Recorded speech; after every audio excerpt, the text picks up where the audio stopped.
मेघना अपनी माँ सुगंधा के साथ एक छोटे से घर में रहती थी। मेघना के पिताजी की मृत्यु कुछ साल पहले ही हो गई थी। मेघना का एक छोटा सा सपना था कि वह बीटेक करके एक अच्छी सी कंपनी में नौकरी ले और अपनी माँ का सहारा बने। लेकिन पिता के ना होने के कारण घर में पैसों की काफ़ी तंगी थी, जिस वजह से मेघना अपनी पढ़ाई पूरी नहीं कर पा रही थी। माँ सुगंधा अपनी बेटी की बीटेक करने का सपना पूरा करना चाहती थी।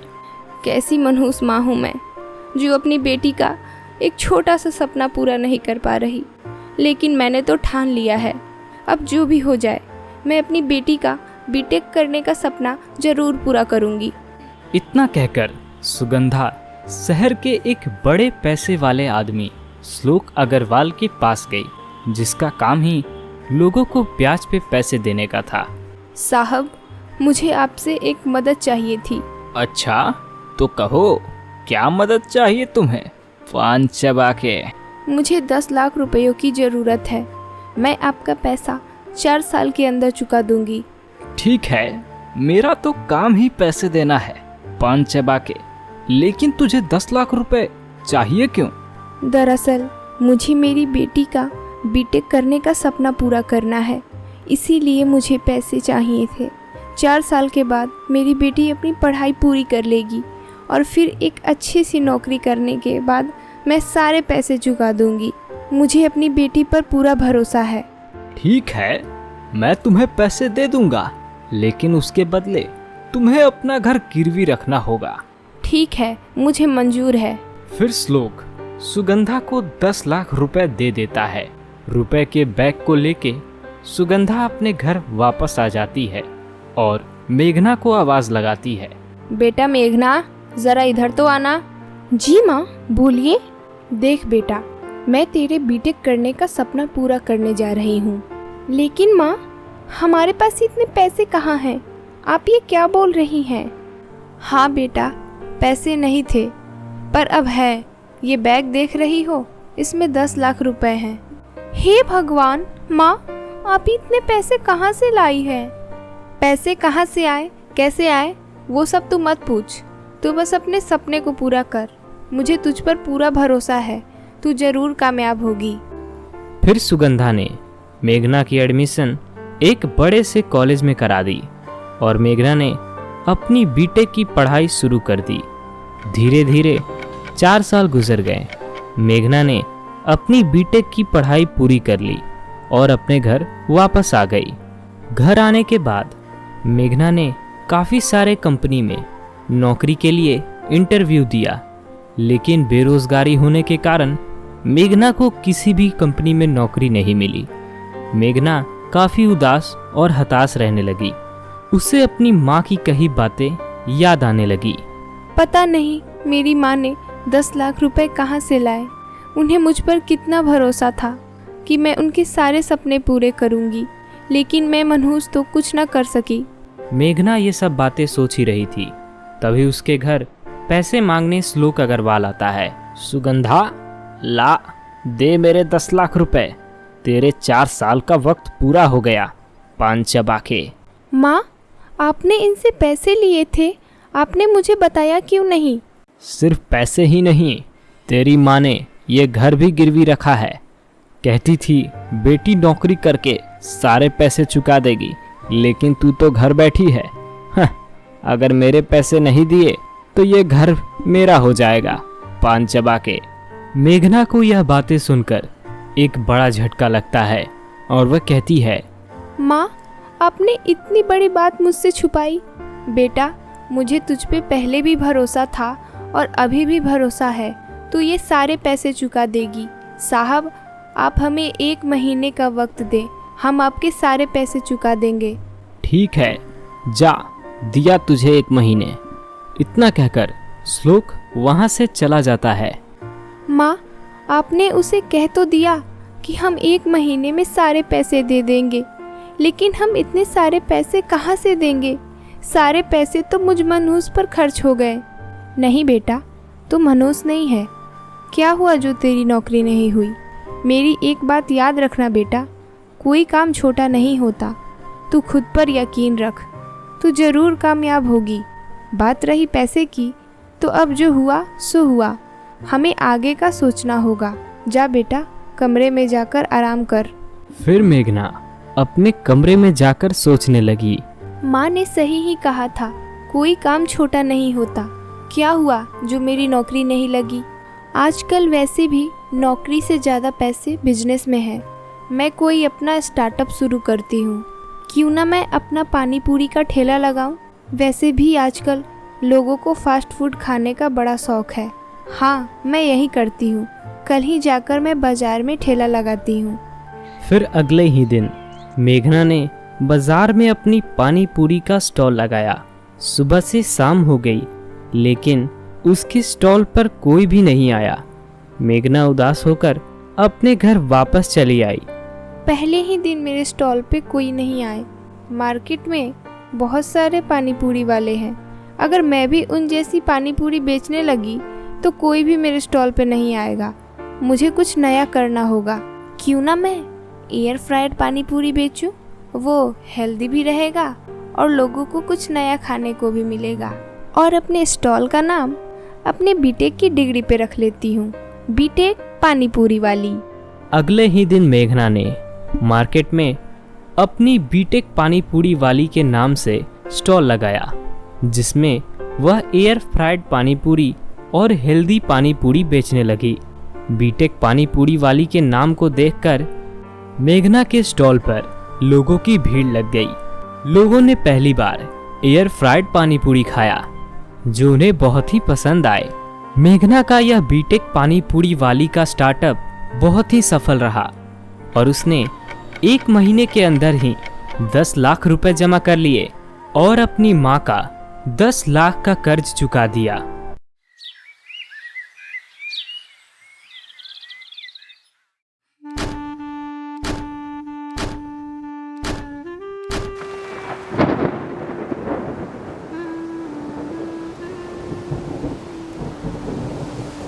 अरे बाप रे, ये बारिश कहाँ से आ गई। अब मुझे जल्द ही कहीं छिपना होगा, वरना मैं पूरा गीला हो जाऊंगा। फिर वह किसान एक पेड़ के नीचे जाकर खड़ा हो जाता है। अरे, ये बारिश तो और तेज होते जा रही है। मुझे इस बारिश में ही अपने घर की तरफ निकलना होगा। फिर किसान तेज बारिश में ही अपने घर की तरफ निकल जाता है। रास्ते में उसे एक गुफा दिखाई देती है, जिससे कुछ अजीब अजीब आवाजें आ रही थी।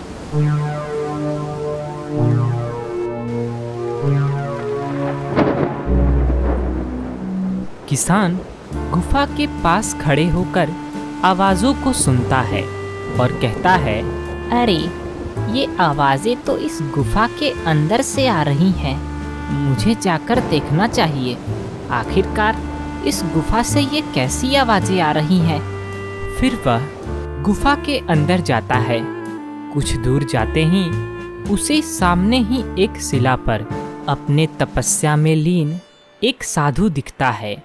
अरे, ये साधु में तो कितना तेज है।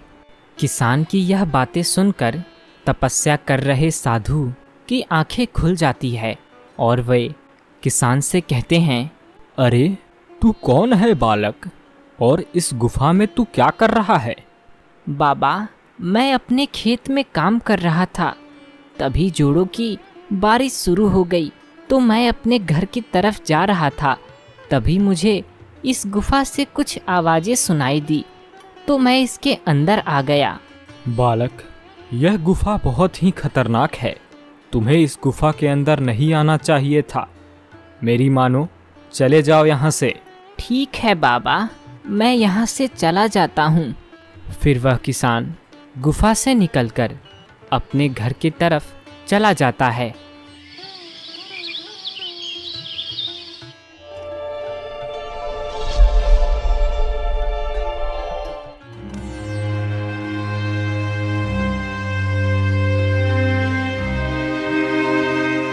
अरे वैद्य जी, महाराज जी की तबीयत कितने दिनों से बिगड़ती जा रही है। इनकी आंखें भी पीली हो गई है। न जाने इनको क्या हो गया है। आप कुछ करते क्यों नहीं? मैं क्या करूं अम्मा, मैंने अपनी जिंदगी में ऐसी बीमारी कभी नहीं देखी। मेरे पास इस बीमारी की कोई औषधि नहीं है। माफ करना, मैं महाराज की कोई मदद नहीं कर पाऊंगा।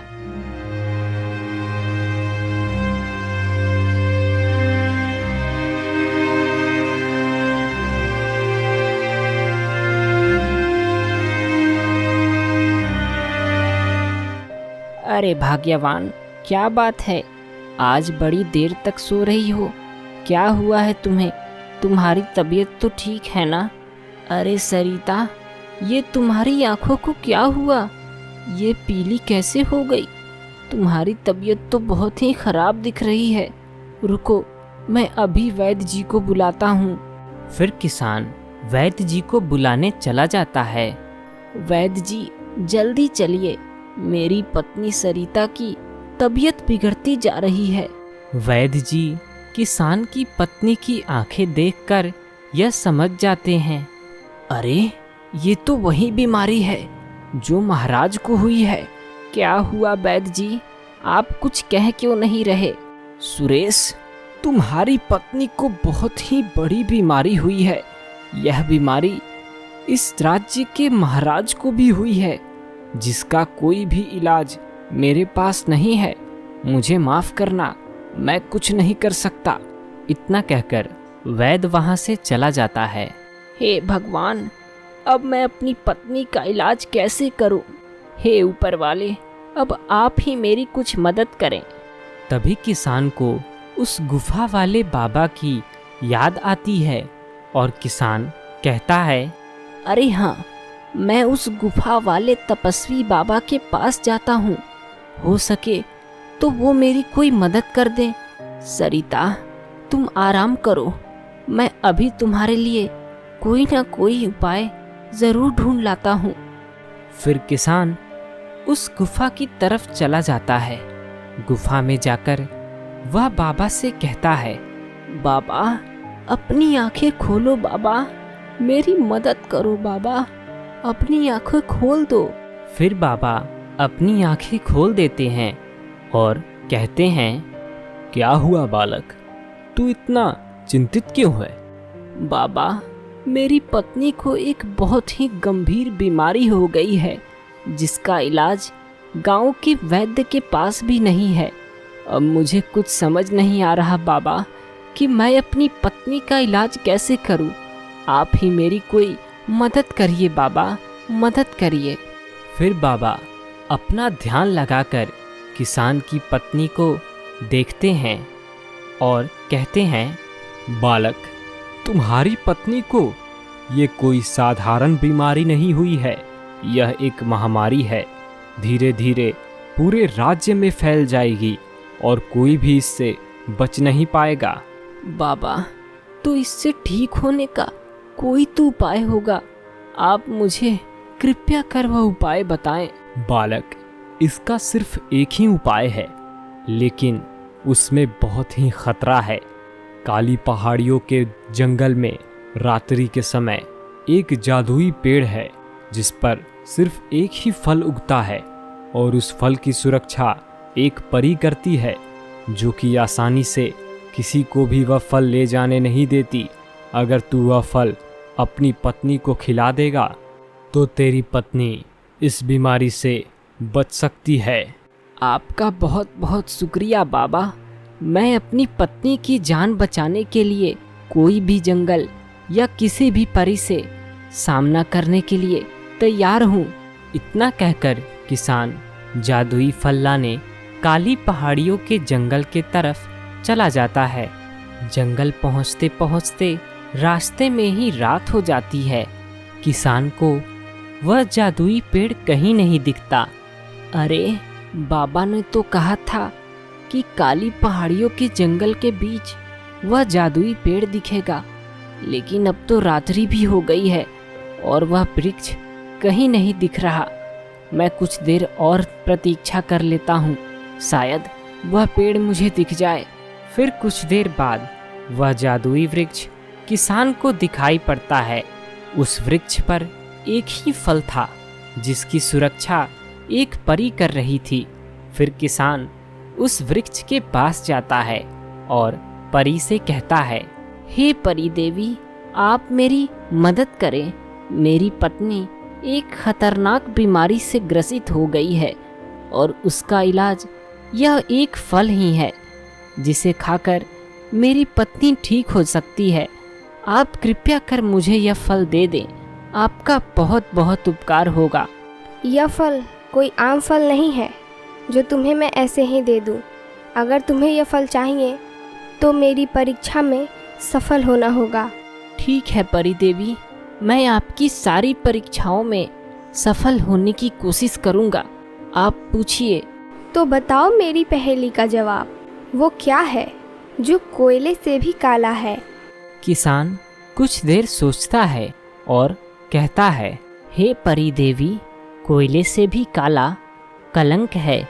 यदि कोयला इंसान के शरीर पे लग जाए तो उसे पानी से धोया जा सकता है, लेकिन यदि किसी इंसान के चरित्र पर कलंक एक बार लग गया तो उसे कभी भी नहीं धोया जा सकता। शाबाश, तुम निडर होने के साथ साथ बुद्धिमान भी हो। मैं तुमसे प्रसन्न हुई। जाओ, ये फल ले जाओ। किसान फल पाकर बहुत ही खुश होता है। आपका बहुत बहुत शुक्रिया परी देवी, आपके वजह से मेरी पत्नी की जान बच जाएगी। फिर वह जादुई फल लेकर अपनी पत्नी के पास चला जाता है और आधा फल अपनी पत्नी को खिला देता है। फल खाते ही उसकी पत्नी बिल्कुल ही ठीक हो जाती है। अभी मेरा काम पूरा नहीं हुआ है। मेरी पत्नी तो ठीक हो गई, लेकिन जैसा वैद्य जी ने कहा था कि महाराज को भी यही बीमारी हुई है जो मेरी पत्नी को हुई थी, तो उनका भी कोई इलाज नहीं हुआ होगा। मैं उनको यह आधा फल खिला देता हूँ ताकि वह भी स्वस्थ हो पाएं। फिर सुरेश आधा फल लेकर महाराज के पास जाता है और कहता है, ये लीजिए, यह एक जादुई फल है। आप इसे महाराज को खिला दीजिए, वह बिल्कुल ही ठीक हो जाएंगे। फिर महाराज की सेविका ने महाराज को वह आधा फल खिला दिया और महाराज बिल्कुल ही स्वस्थ हो गए। अरे, ये चमत्कार कैसे हुआ? मेरी तबीयत तो बिल्कुल ही खराब थी।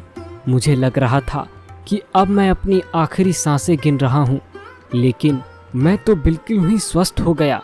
यह चमत्कार कैसे हुआ? महाराज, ये सारी चमत्कार उस जादुई फल का है जो मैं काली पहाड़ी से लेकर आया था। बोलो युवक, मैं तुमसे बहुत ही प्रसन्न हूँ। तुम जो मांगोगे मैं तुम्हें वो दूंगा। तुमने मेरी जान बचाई है। महाराज, मुझे कुछ नहीं चाहिए। आप इस राज्य के राजा हैं। आप स्वस्थ रहें, इससे बड़ी भेंट मेरे लिए और कुछ नहीं है।